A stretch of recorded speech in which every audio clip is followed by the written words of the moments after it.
Dragon Ball Super Superhero. If any of you guys are familiar with my podcast, Fans Without Filler, then you probably know exactly what my opinion on this movie was. I thought it looked like shit. It was distractingly bad. I didn't like it. Final thoughts, this movie's bad. You can go see it though, I guess. However, I acknowledge I did have an outside factor that was affecting my negative opinion on the film. I feel like time's passed and I could probably go back and give it a more fair review and more thorough review than I did before. I don't want to waste too much time going over the plot of the movie because I do want everyone to go see the movie still. I think everyone should see it regardless of what my opinion is. I'm just one opinion and there's a whole sea of other opinions. With that being said, there is some things I want to refresh. And by some things, I mean I'm just going to quickly skim through. We're going to get the cliff notes of this. Boom. 6 months before the movie takes place, Red Ribbon Army leader Magenta, that's the son of Commander Red, he wants to take down Capsule Corp and he recruits Dr. Hedo, that is Dr. Gero's grandson, to help him with that task. He convinces Hedo that Capsule Corp is a group of villains pretty much, that they're working with the aliens, and that's the reason that they have all this tech, which is kind of true, but not quite, because they had the tech already, but they are working with the aliens, so low-key kind of spitting. Hedo has this superhero fantasy, and he decides that if he works with them, he can fulfill this hero fantasy because he's under the impression that they're villains, and he can get funding for his tech, which is really what he wants. So that's the backstory right there. We cut to present day. Piccolo's training Pan. She can't fly yet. We saw her fly in Dragon Ball Super. That doesn't matter. She can't fly now, so just pretend the super stuff didn't happen. Pan leaves for school. Piccolo is meditating on his own, and he gets pulled up on by Gamma 2. Gamma 2 is kind of goofy, but he refers to Piccolo as the Demon King Piccolo. That's pretty important for just where his headspace is at. Gamma 2 is also under the impression that Piccolo is a villain. Piccolo's nah, I'm just Piccolo. I don't know about all this Demon King stuff. He does notice that Gamma 2 has the red ribbon patch on him, and that he can't sense his energy. So he knows for a fact that he is an android. They fight. Piccolo gets absolutely washed. He doesn't stand a chance. Gamma 2 whoops him. Gamma 2, at this point, Gamma 2 is probably Goku Vegeta level at the Moro arc, because this takes place after the events of the Granola arc, and I don't think Goku's been to Earth since Moro, so it wouldn't make sense for them to have data on that. It's kind of the same situation with when Dr. Gero got the data on Goku in the Android arc. The data was from the Saiyan arc, and Goku grew so much during the Frieza arc that he couldn't account for that. So yeah, Piccolo gets absolutely washed, right? Then Gamma 2's okay, he's dead. I literally vaporized him. There was nothing left of that man. He heads back to Red Ribbon's base. Piccolo comes out the cut because he was just hiding, follows him to the Red Ribbon base. So that's where we're at right now. He gets to the base, which has some Wakanda vibes. Everyone's making that comparison, but that's really what it is. You don't see it. It's camouflaged, and you go in and there's a whole city there. So that's really what the shit's on. Hiding in plain sight type shit. But anyway, so Piccolo gets in there. He beats up a guard, steals his uniform, and he goes in and he listens in on a meeting where he finds out about a project called Cell Max, which we all know what that is. He's okay, Cell Max would be crazy. Let me call Bulma, have her get in contact with Whis. Whis is going to bring Goku and Vegeta here. Psych, they're training off-world. I'm probably not going to mention them again for the rest of the video. Just know that they're sparring on Beerus's planet with Whis, and Broly is there also. After they're not answering, Piccolo's all right, well, I got to do something. So what he does is he goes to Dende, and he asks Dende to unlock his potential they did on Namek. Dende's I can't do that, but what I can do is upgrade Shenron so that he can grant that wish for you. I don't know why they didn't upgrade Shenron before, especially because all they did to upgrade Shenron was water this man like he was a chia pet or something. He had a little statue of Shenron, poured some water on it. Now Shenron can grant more powerful wishes. Pretty cool stuff. So Piccolo's cool. He wishes for Shenron to unlock his potential. And then Shenron has 2 more wishes, so he gives Bulma a dumpy. Oh yeah, Bulma had the Dragon Balls already. I don't I didn't mention that, but Bulma had the Dragon Balls already, so Piccolo got them from her. Piccolo sneaks back into the Red Ribbon Army base. He finds out that the next target is Gohan, and that the Red Ribbon Army plans to kidnap Pan to lure him in. Pan's getting off from school. Piccolo and another soldier go to get Pan. Pan recognizes Piccolo, but the other soldier, too late for him, one-shotted.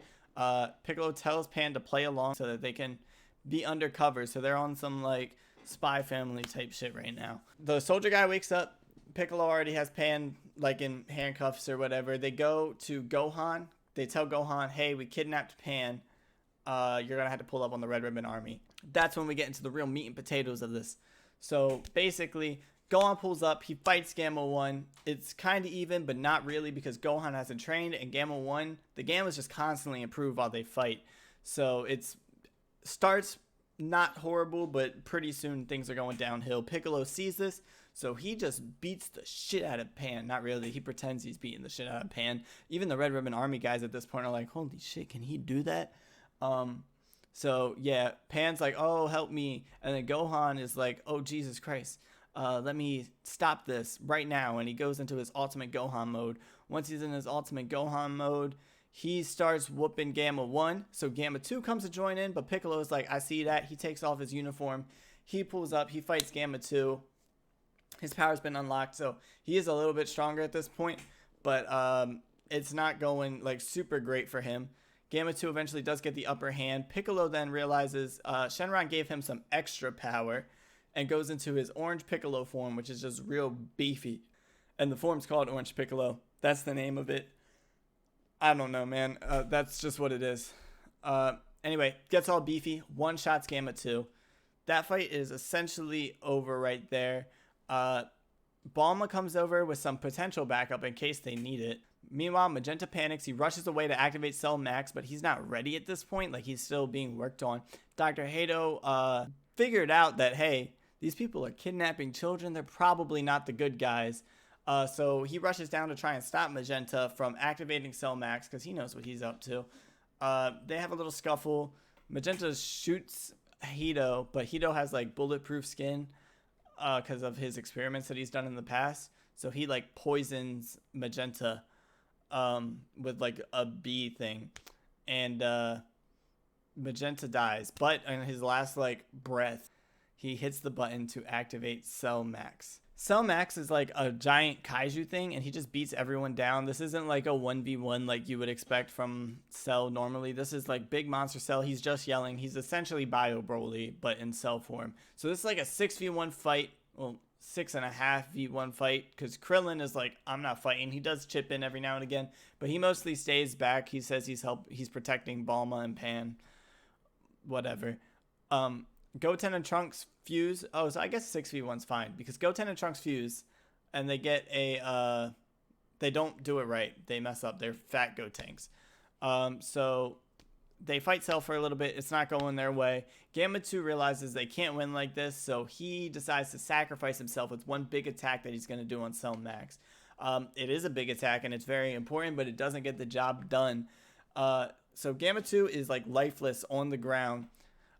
Cell Max is going to stomp on this man. But Piccolo swoops in, catches his foot.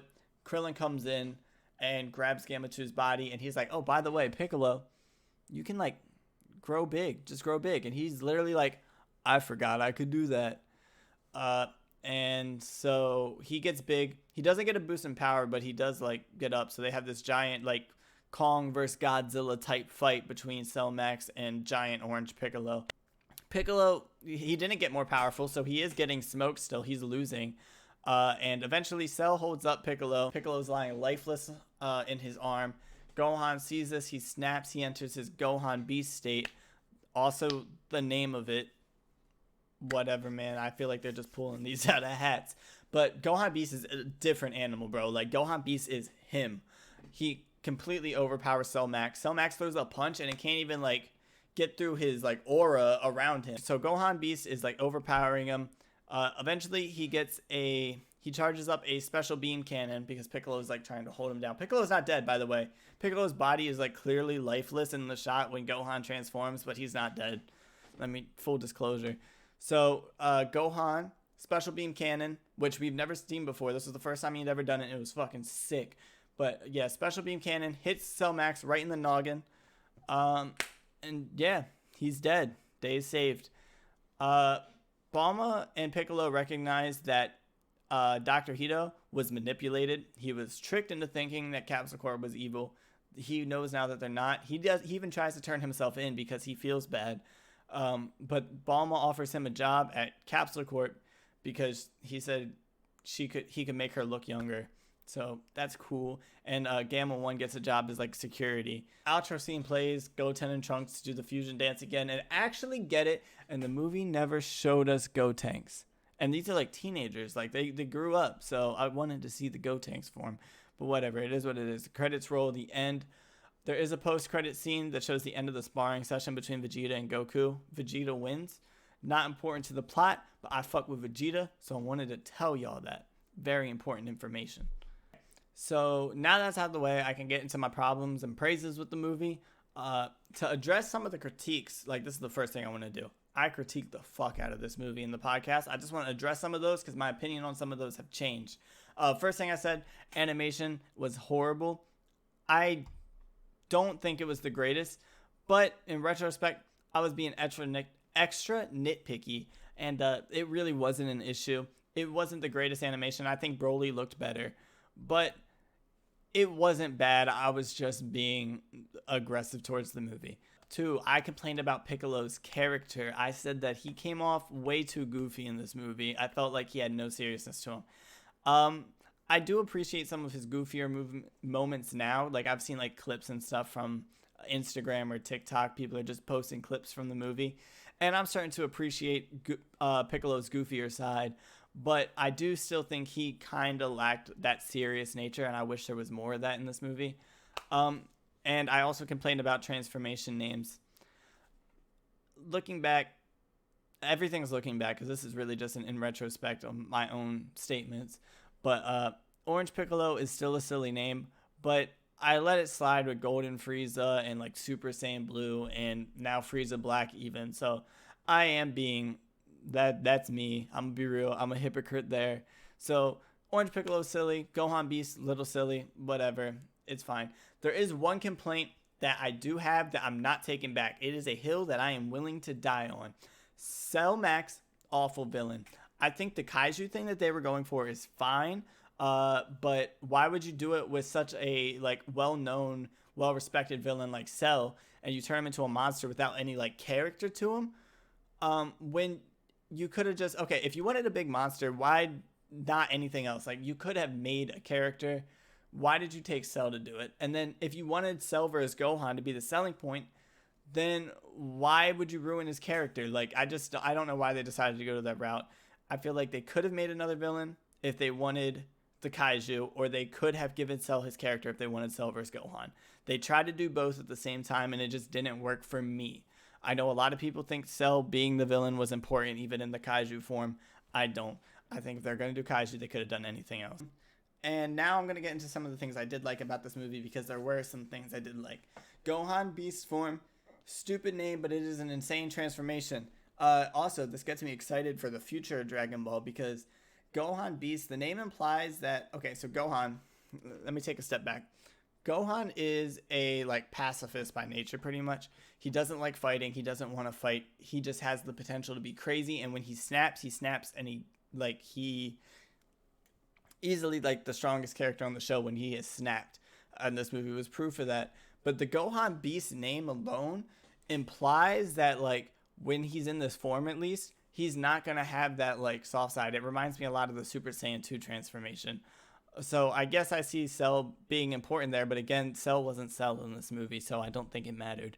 But it is very reminiscent of the Super Saiyan 2 transformation, or even in the Buu saga, when Gohan like just knew he was winning these fights, and he was just cold. Like everything he said was cold. Another thing I liked, Gamma's 1 and 2. This one's just characters, so I don't know how important this is. I don't have much to say. I just really like these characters. Gamma 2, unfortunately, rest in peace, my mans, but it's Dragon Ball, so he could always come back. It's always on the table. And Gohan and Piccolo being the main characters, great choice. Universally, everyone seems to love the fact that Goku and Vegeta were on the sideline for this movie, me included. That was a 10 out of 10 decision. And I love Vegeta, but I've seen enough of them guys, so it's okay. So yeah, all in all, the movie I said was awful after I first seen it. It really wasn't that bad. I gave it like a 4 out of 10 rating after I saw it the first time, and I think either because I spent so much time writing down what I wanted to say for this video and thinking about the movie because of it. Looking at it in retrospect, I'd give it like a solid 7 out of 10. A lot of the issues I ended up having with the movie weren't issues at all, and I just needed time to realize that because I was upset about my experience. I don't think it's as good as the Broly movie. I don't think they're going to top that for a while. That's a good fucking movie. But I am ready to admit that this movie was pretty good, and I do recommend it. That's it for the video. I know this was different than what I'm usually doing. I've been playing games a lot lately, but I definitely appreciate you guys hanging with me while I rambled for this. I put a good amount of work into like figuring out what I wanted to say here. So please like, comment, subscribe. Let me know what you thought about the movie. Let me know if there's anything you want me to ramble about in the future. And is Gohan Beast a good name? Because I don't think so. But, you know, it's not as bad as Orange Piccolo. So I'm trying to, like, rank it. You feel me? So let me know. That's it. Thank you guys so much for watching. Peace.